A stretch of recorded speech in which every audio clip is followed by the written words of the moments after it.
Hello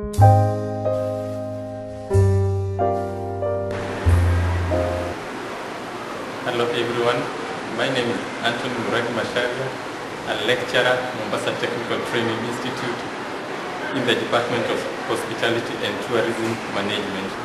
Today I'm going to demonstrate to you on the preparation of sweet scones. In the preparation of the sweet scones, we require a number of equipment. The first one we are seeing there is the baking sheet, where the item will be placed before going to the oven. Then next to it is the pastry brush, which will be used to spread margarine onto the baking sheet. Then from there we have the cooling rack. The cooling rack will be used to place the items after they are out of the oven. And then next to it we have the oven gloves, which will enable us to remove the items from a hot oven. Then next to it we have a wooden spoon, which will aid us in mixing the dough. And finally we have the glass mixing bowl, which will be used for mixing the ingredients that are to be made into the dough. Finally we go to the major equipment for the preparation. Here we have our oven. Our oven is an electric oven.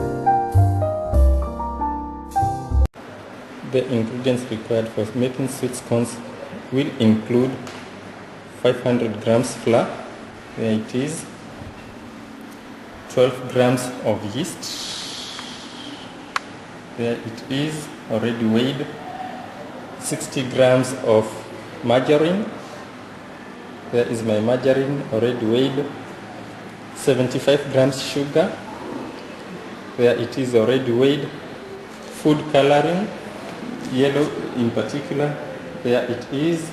And then we also require an egg or two, there it is. And we also require water.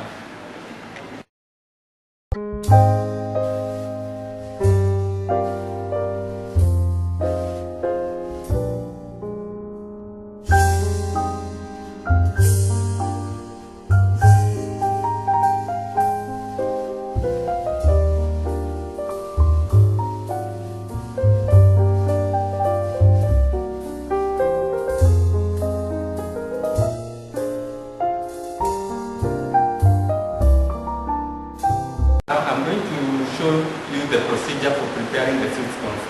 But before then, there are some aspects that have to be taken care of. First of all, take your baking sheet and grease it. This is the baking sheet. And we have some extra margarine here.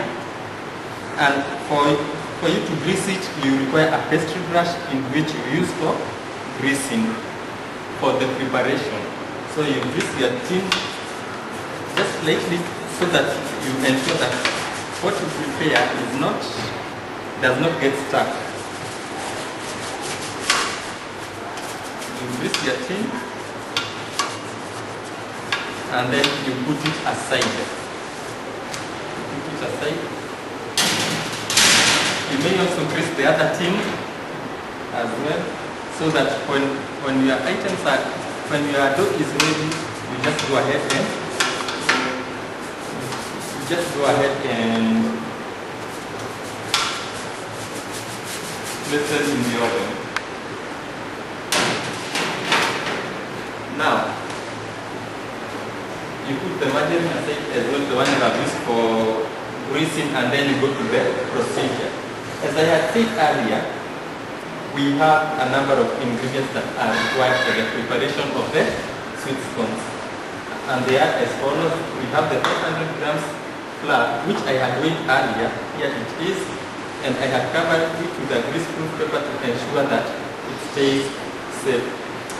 The first procedure is that you are supposed to mix all ingredients into a mixing bowl. That is, you start with your 500 grams flour. Then your yeast should always remain covered since it is instant yeast up to the time you are supposed to use it. So you put your yeast there as well, and then you get your sugar. Your sugar is also covered, and put your sugar in as well. Then finally you get your margarine. And also put your margarine in.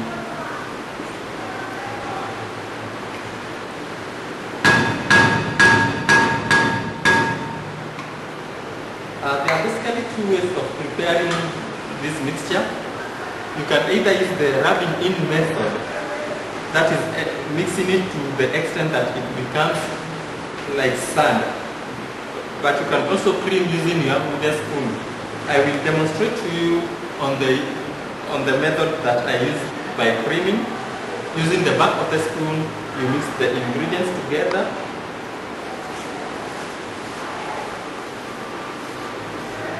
And when they become a bit mixed, that's the time you add your food color, which is in powder form.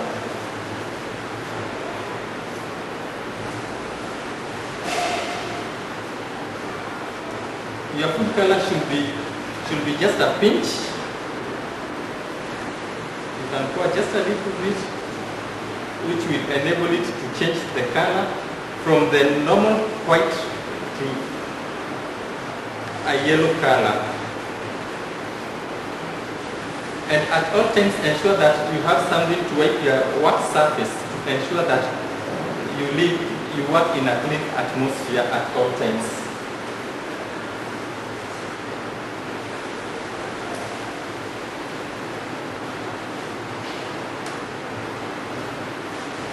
From there, the next step will be you make a well at the center and then break your eggs and add them.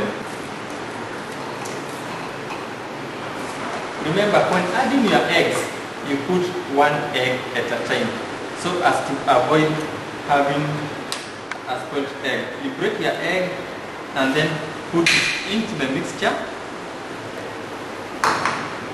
Break the other egg and also put it into the mixture. Why we do not put both eggs together is that in the event that one is spoiled, then you will be, in the event that one is spoiled, the other one will get also spoiled. But when you put it one at a time, you will ensure that the one that is spoiled does not affect the one that is not spoiled. You can add a little bit of color here, and then we also add some liquid. And in our case, we are using water which is slightly warm. You mix lightly.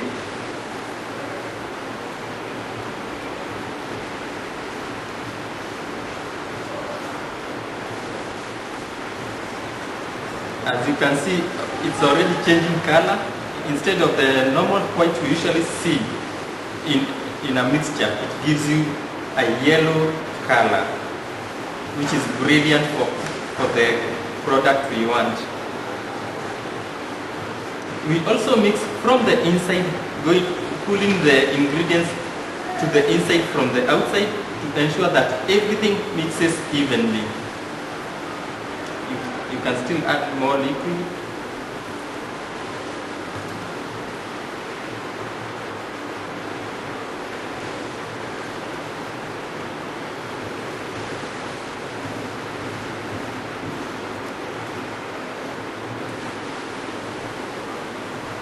And at this juncture, you ensure that it mixes and becomes a soft dough.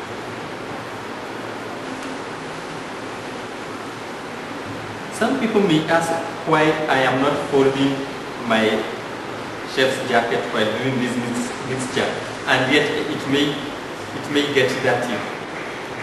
The main reason to why I am not folding it is for safety purposes. A chef's jacket is usually acts as a protection to the chef.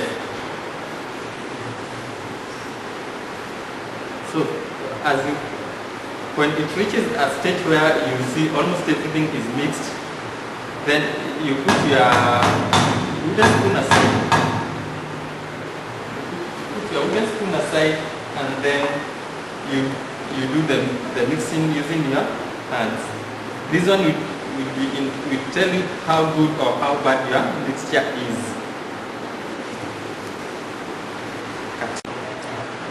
As you continue adding water to make sure that it mixes well.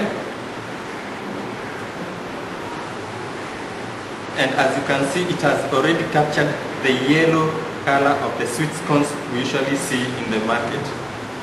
Basically, most people know the scones as the baking powder based, but this kind of scones, which I'm calling the sweet scones, are yeast based, and you may not find them represented anywhere, even on the web, because they are not very common, but they are quite common in our country, Kenya.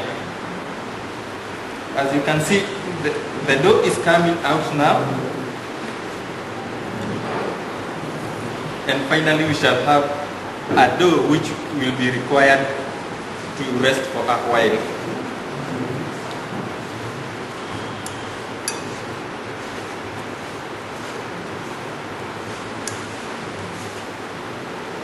It's almost there now.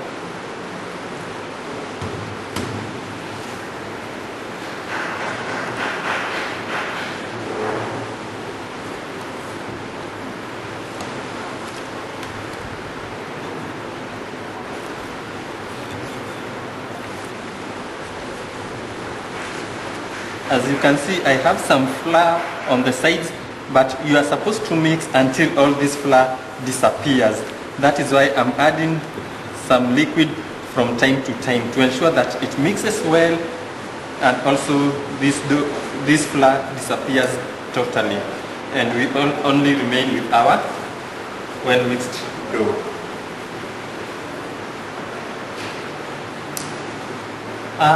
Our surface here is built of a very good steel material, which is safe and clean for preparation of your dough.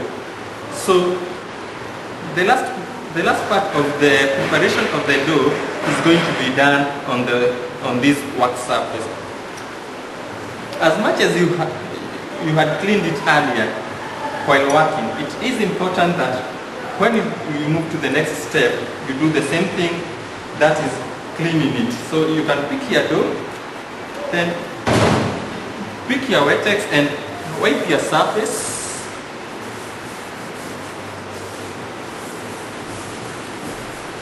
And then finally do your finishing part of the preparation of the dough on the wax surface. And this will ensure that everything mixes quite well.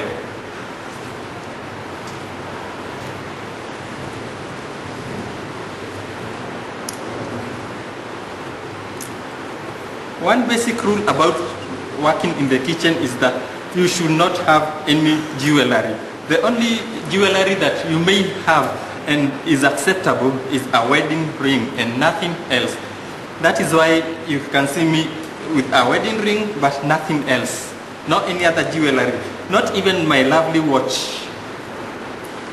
As you can see now, the dough is mixing quite well, but it is a little bit hard, so you sprinkle some more water to make it more soft.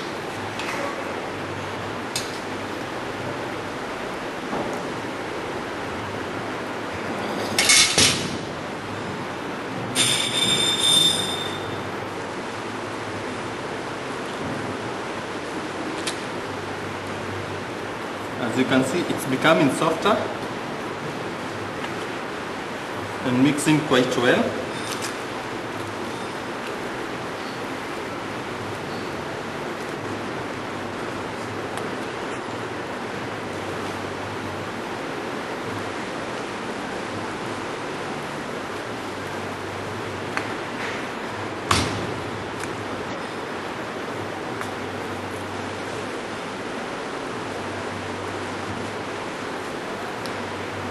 And when you're convinced your dough is fine, that is the only time you can put it to rest.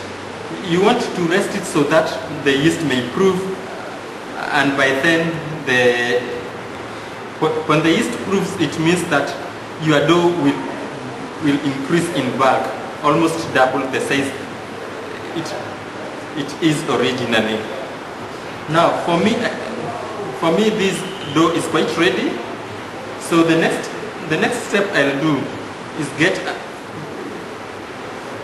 a glass bowl where I will cover it with a cloth and place it in a proofer for it to proof. But for my case this time round, I'm not going to use a proofer since it is only a small dough. Proofers are always good to use when you have large quantities of dough, as it is more economical that way. The dough, as you can see it now, is ready. The next step is you pick a clean mixing bowl and place it there, then cover it. This one will be moved to a warm place, preferably on top of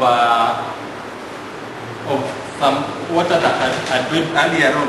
But before you do that, ensure that you leave your work surface very clean. That is why when I'm working next to a sink.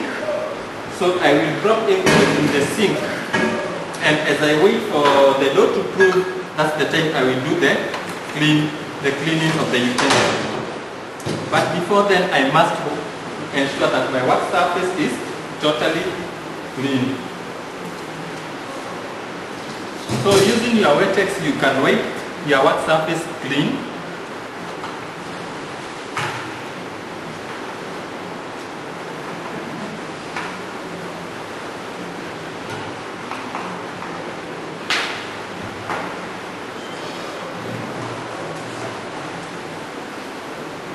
After which, ensure that you always wash your hands thoroughly.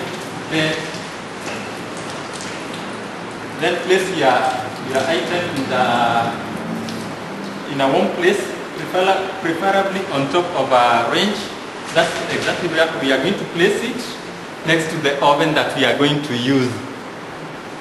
Just here, for about 15 to 20 minutes for it to cool.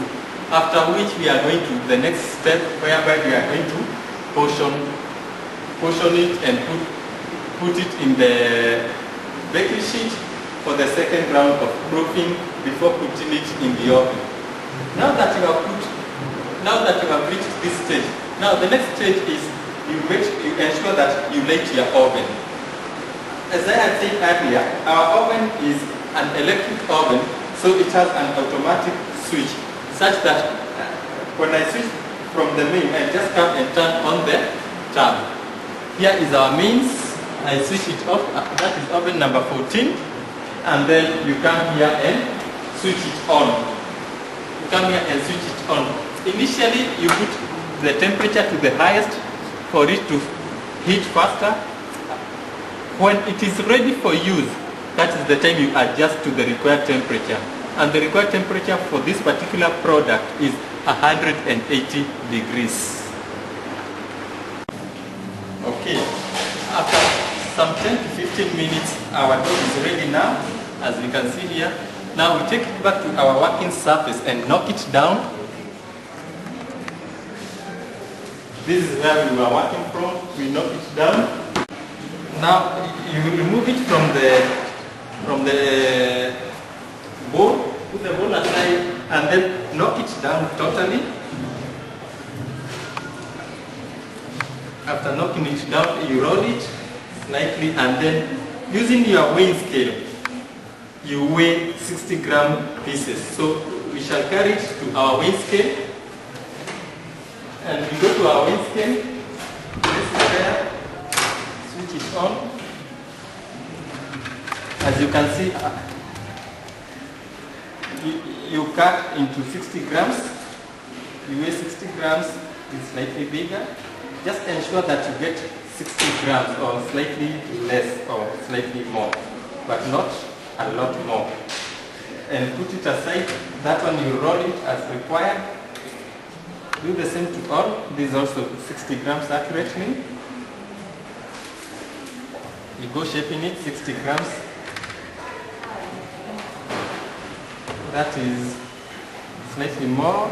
That is now 60 grams. You ensure that all of them are slightly, if they are more, they are about 62, 63 there, but not more than that. You go in your 60 grams every time.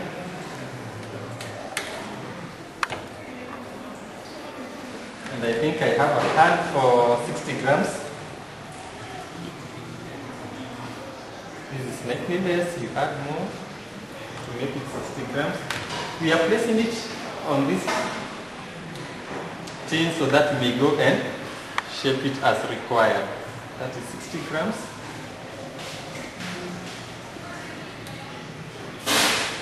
That is less by 10. That makes it 60 grams.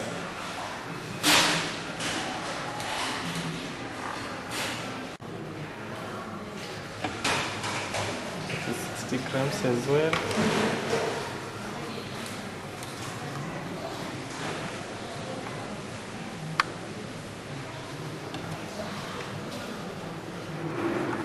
Shaping them into 60 grams. After cutting them, you shape them into round balls, round even balls, very fast,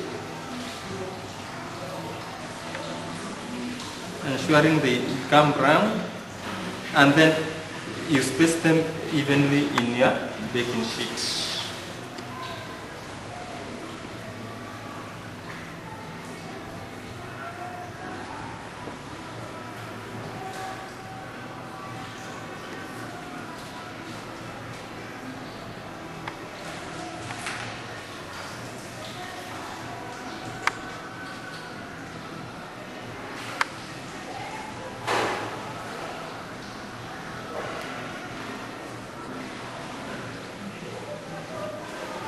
You can have a row of either 3 or 4, but you need to space them because later on you are going to put them to allow them to proof one more time, and when they are proofing at that particular time they increase in size as well.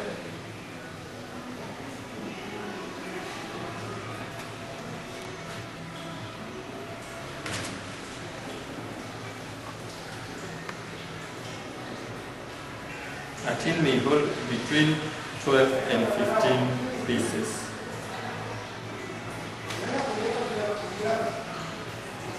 And they are quite economical because the ingredients used for this will cost me about 35 shillings, and when it comes to selling, each piece will cost about 10 shillings, 5 to 10 shillings, meaning that if I make the 15 pieces, I'm assured between 75 and 150 shillings, depending on how much I sell them.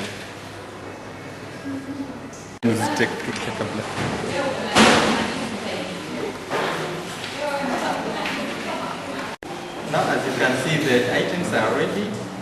Now we go to the next step of the second proofing, whereby you cover them and put it in a warm place as we had done earlier on. And as I told you earlier on, is that we are not going to use the proofer, but instead we are going to place it in just a warm place where the temperature is slightly higher than normal to enable it to proof a second time. When they proof a second time, that is the time they will be taken into the oven for baking. After 15 minutes, our dough has risen to a considerable size, as you can see here. Now the next step from here is putting it in the oven. But before we put it in the oven, we must adjust the temperature. Initially I told you when we switch on the oven we put maximum. Then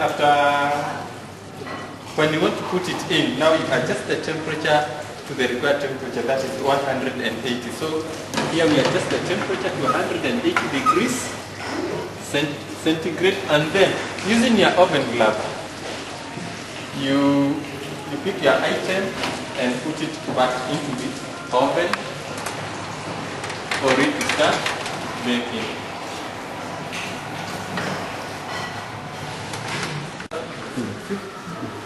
After 15 minutes are over, you come to your items to check, and as you open, you can already see the item has not made beautifully, and they are ready for final shining. So from here, you close the oven and switch it off. Always remember to switch off the oven, after which you take your items to your working surface for the final finish.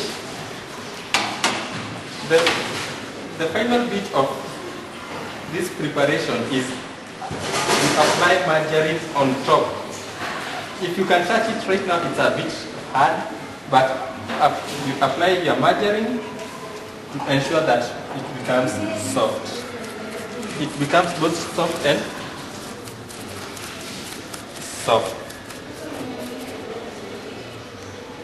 There we are. We have applied our margarine.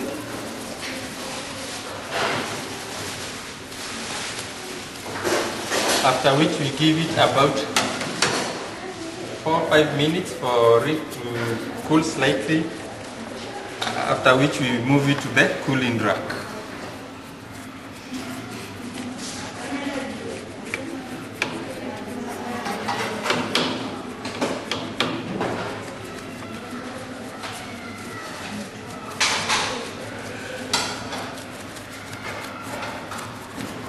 Now this is our almost final product. You can shake the tin to ensure that it does not stick.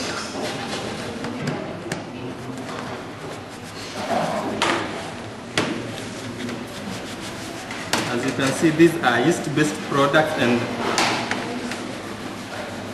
now they are almost becoming soft. Now from here you can move them directly into the cooling rack for them to cool down.